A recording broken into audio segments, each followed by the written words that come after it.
The most watched true crime documentary of the last decade didn't succeed because the crime was shocking. It succeeded because of the order in which the story was told. And that order was a deliberate, repeatable structure, one that most people watching had no idea was even happening to them. Here's the thing. True crime isn't just journalism, it's storytelling.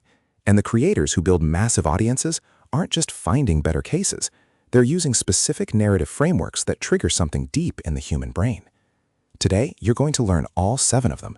And I'll warn you now, the last one is the most psychologically manipulative of all, in the best possible way. Let's start with the most fundamental structure in true crime, the countdown. The countdown works by opening the story at a moment of calm, a regular Tuesday morning, a routine commute, a family dinner, and then immediately telling the audience that in 72 hours, or 6 days, or 3 weeks, everything will shatter. You create dread before you've shown anything violent or disturbing. The audience watches a woman make coffee, and they're already grieving for her. That tension between the mundane and the inevitable is almost unbearable to look away from. Serial, the podcast that basically launched modern true crime, used this constantly. You're not just watching a story unfold, you're watching a clock tick down. Now, the countdown is powerful, but it has a ceiling.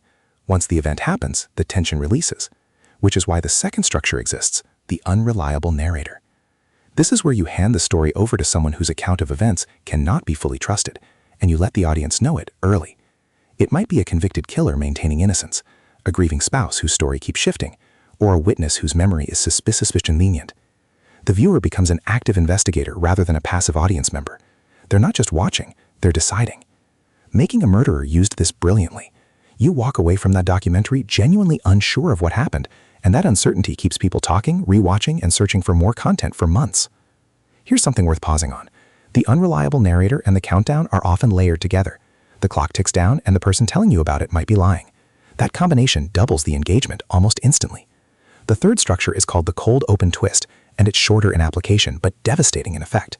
You open the story at what appears to be the ending, the arrest, the confession, the trial verdict, and then you rewind. The audience thinks they know how it ends, except about 2/3 of the way through, you reveal that what looked like the ending was actually the midpoint. There's another entire act they didn't see coming. The best documentary makers use this to make viewers feel genuinely outsmarted by reality, which creates a visceral need to share what they just watched. Fourth, the web of suspects. This is the structure where no single person is clearly guilty until the very end, and every episode or chapter introduces someone new who could plausibly be responsible. The viewer keeps building and discarding theories.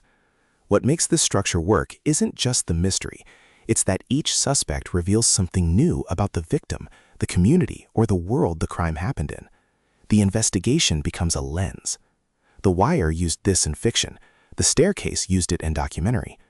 Every new thread deepens the world, rather than just adding confusion. Let me stop here for a second, because we're now halfway through, and I want to plant something.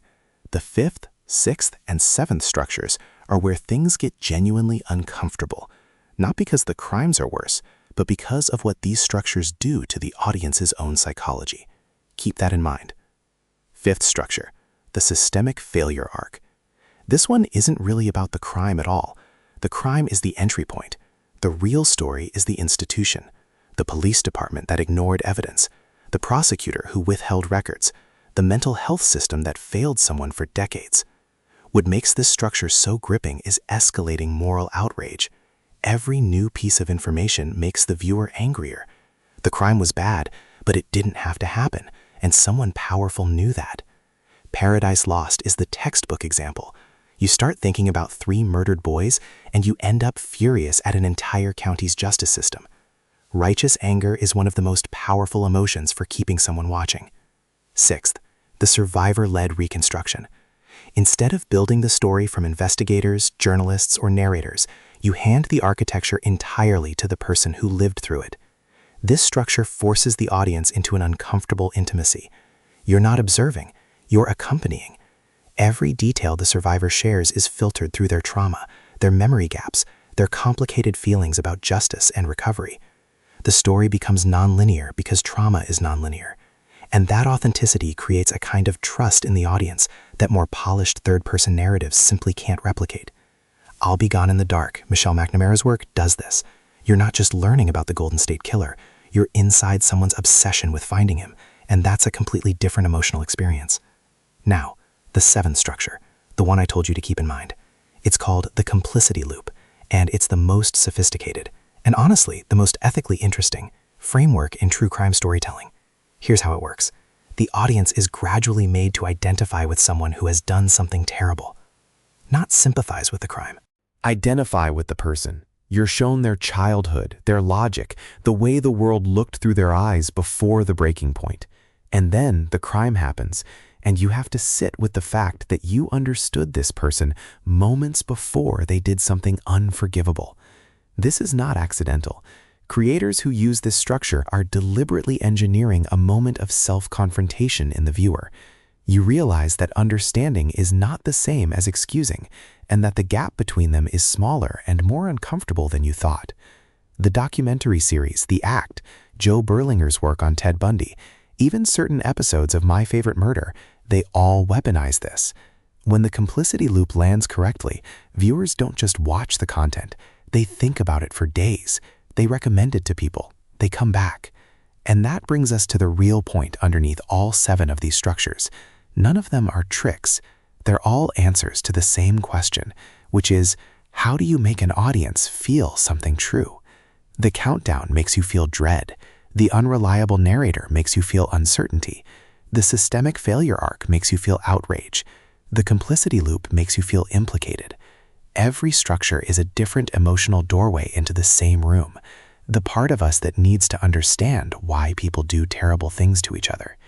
If you're a creator, a writer, or just someone who consumes true crime and wants to understand why you can't stop, now you have the map. The next time you're 3 hours into a documentary at midnight telling yourself just one more episode, you'll know exactly which structure pulled you in, and you'll probably keep watching anyway. If this gave you something to think about, subscribe. There's a lot more where this came from.